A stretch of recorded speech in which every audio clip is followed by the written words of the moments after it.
Hello students, in the last video हम लोगों ने एक्सक्रीटरी सिस्टम का इंट्रोडक्शन देखा था। ठीक है, एक्सक्रीटरी सिस्टम की एनाटॉमी देखी थी, कौन कौन से ऑर्गन्स और पार्ट्स हमारे बॉडी के जो एक्सक्रीटरी सिस्टम में इन्वॉल्व होते हैं। किडनी का स्ट्रक्चर देखा था, इंटरनल स्ट्रक्चर भी देखा था किडनी का। अब हम लोग आज देखेंगे structural and functional unit of nephron. ठीक है, स्ट्रक्चरल और फंक्शनल यूनिट ऑफ नेफ्रॉन क्या है? Structural and functional unit of kidney.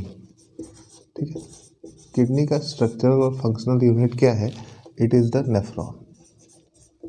ठीक है, तो in today's class we will study about the structure of nephron. आज के क्लास में हम नेफ्रॉन के स्ट्रक्चर को समझेंगे और ये किस तरीके से ब्लड को फिल्टर करता है, इस बारे में हम थोड़ा सा समझने की कोशिश करेंगे। ठीक है, तो let us begin with the structure of nephron. तो नेफ्रॉन के स्टार्टिंग में एक कप शेप्ड का स्ट्रक्चर आपको दिखेगा, कुछ इस तरीके का।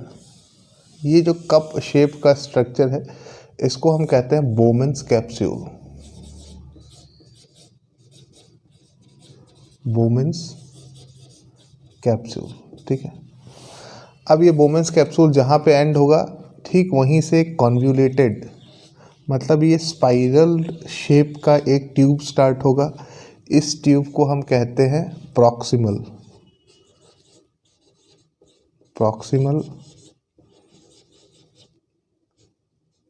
Convoluted tubule. Proximal convoluted tubule क्यों कहते हैं इसको? क्योंकि ये बोमेन्स कैप्सूल के प्रॉक्सिमिटी में होता है, पास में होता है, इसलिए हम लोग इसको प्रॉक्सिमल कॉन्व्यूलेटेड ट्यूब्यूल कहते हैं, या फिर इसका शॉर्ट फॉर्म होता है PCT। Proximal convoluted tubule finally जाके ओपन अप होता है एक लॉन्ग ट्यूब लाइक स्ट्रक्चर में।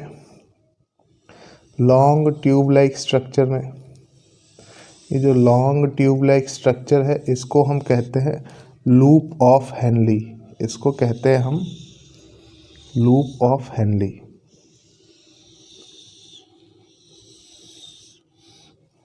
ऐसा स्ट्रक्चर होता है ये। ठीक है, लूप ऑफ हेनली के दो आर्म्स होते हैं, एक जो नीचे की ओर जा रहा है, एक जो नीचे से फिर ऊपर बढ़ रहा है। ठीक है, इस आर्म को हम कहते हैं, ये जो टोटल स्ट्रक्चर यू शेप का है, इसको हम कहते हैं लूप ऑफ हेनली। ओके, तो ये जो नीचे आ रहा है, जो यूरिन होगा या फिर फिल्ट्रेट जो होगा, नीचे की तरफ आएगा। तो लूप ऑफ हेनली में जहाँ यूरिन नीचे की तरफ आता है, इसको हम कहते हैं descending limb. Descending limb of loop of Henley. ठीक है, और ये जो असेंडिंग है, ऊपर की तरफ जा रहा है, इसको हम कहते हैं ascending limb of loop of Henley. Ascending limb of loop of Henley. ठीक है, अब ascending limb of loop of Henley के बाद जो नेफ्रॉन का अगला स्ट्रक्चर आता है, अगला पार्ट आता है, जो वो फिर से कॉन्व्यूलेटेड होता है, और ये वाला जो कॉन्व्यूलेटेड ट्यूब है, इसको हम कहते हैं DCT। DCT means distal convoluted tubule. This part is called as DCT। DCT means distal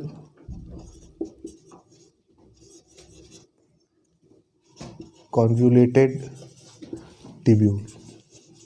ठीक है, अब जो ये डिस्टल कॉन्व्यूलेटेड ट्यूब्यूल है, फाइनली एक डक्ट में ओपन होता है, तो इस पार्ट को हम कहते हैं collecting duct. The part which gets opened into the, ठीक है, ये फाइनली जो लास्ट वाला पार्ट है नेफ्रॉन का, इसको हम कहते हैं कलेक्टिंग डक्ट। ठीक है, तो ये एरिया है, इसको हम कहते हैं कलेक्टिंग डक्ट। ठीक है, तो हम नेफ्रॉन के कितने पार्ट्स होते हैं? नेफ्रॉन में सबसे पहले ये जो कप शेप्ड का ऑर्गन है इसको बोमेंस कैप्सूल कहते हैं, ठीक है। This is the Bowman's capsule and this is the first part of the nephron, ठीक है। बोमेंस कैप्सूल फिर ओपन होता है पीसीटी में, proximal convoluted tubule, this is the second part of the nephron. Third part is loop of Henley, ठीक है। Loop of Henley में दो आर्म्स होते हैं, नंबर ए डिसेंडिंग लिम्ब और नंबर बी असेंडिंग लिम्ब्स। ये वाला डिसेंडिंग है, ये वाला असेंडिंग लिम्ब है। लूप ऑफ हेनली फिर ओपन होता है एक स्पाइरल कर्ल्ड शेप के ट्यूब में, जिसको हम कहते हैं डिस्टल। डिस्टल्स मीन्स ये बोमेंस कैप्सूल से दूरी पे है, तो that is why it is called as distal convoluted tubule और डीसीटी, ठीक है। फाइनली ये डीसीटी जाके ओपन होता है कलेक्टिंग डक्ट में, जहाँ पे पूरी तरीके से यूरिन का फॉर्मेशन हो चुका होता है। तो this part is called as collecting duct, ठीक है। कलेक्टिंग डक्ट से ये जो प्रोसेसेस आपको निकलते हुए दिख रहे हैं, ये रीनल आर्टरीज को जाके ज्वाइन करते हैं या फिर ये फाइनली यूरिन को किडनी के बाहर निकालने में हेल्प करते हैं, ठीक है। अब हम लोग बात करते हैं कि ये जो नेफ्रॉन है, नेफ्रॉन का काम है ब्लड को फिल्टर करना, right.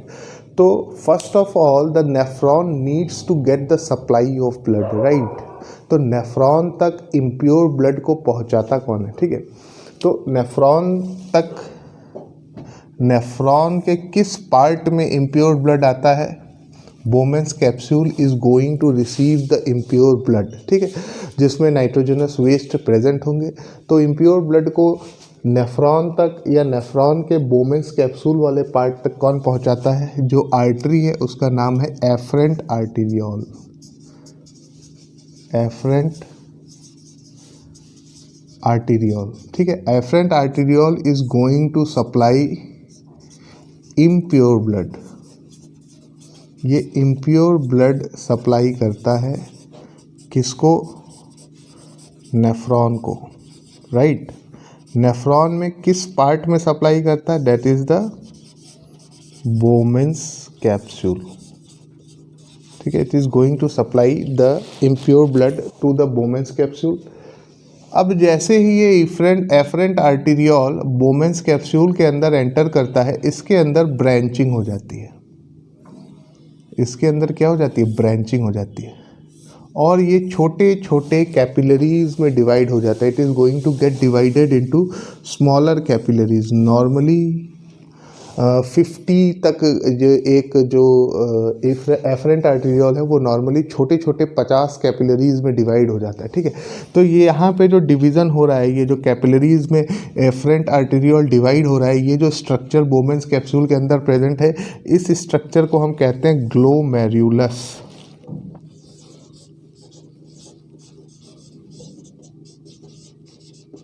This structure is called as glomerulus, ठीक है।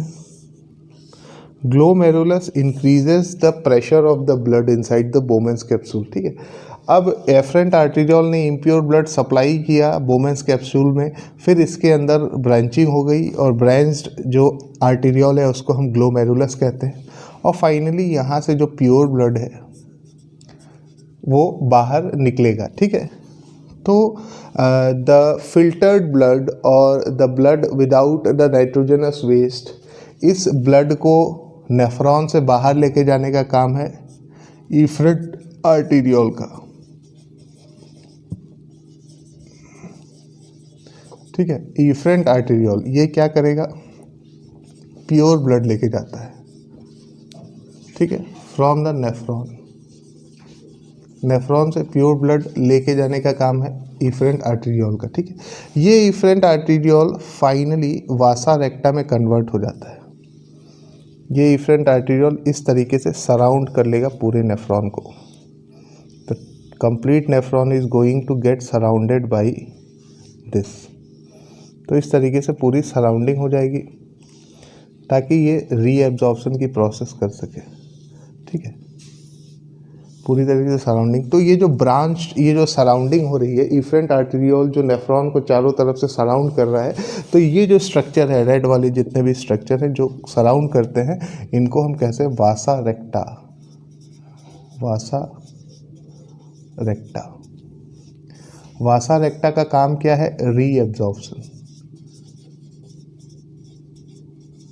सेलेक्टिव रीएब्जॉर्प्शन एक स्टेप होती है यूरिन फॉर्मेशन में। जब मैं यूरिन फॉर्मेशन की प्रोसेस आप लोगों को समझाऊंगा तो रीएब्जॉर्प्शन क्या होता है उसके बारे में हम डिटेल में समझेंगे कि किस तरीके से यूरिन में से जो यूजफुल सब्सटेंसेस होते हैं जैसे ग्लूकोज, एमिनो एसिड्स, सॉल्ट्स और एक्स्ट्रा वाटर, ये सारी चीज़ें ब्लड में वापस रिटेन्ड कैसे की जाती है।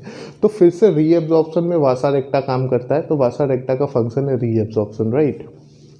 तो बोमेंस कैप्सूल और ग्लोमेरुलस, ठीक है, Bowman's capsule plus glomerulus, बोमेंस capsule plus glomerulus, इसको कलेक्टिवली हमने एक नाम दिया मेल्फिजियन टिब्यूल, मेल्फिजियन टिब्यूल, या फिर कहीं कहीं बुक्स में आपको मेल्फिजियन बॉडी भी लिखा हुआ मिलेगा, तो आपको कंफ्यूज नहीं होना है। बोमेंस कैप्सूल नेफ्रॉन का हिस्सा है और जो ग्लोमेरुलस है वो कैपिलरीज है। It is a network of capillaries और it is a set of capillaries, right.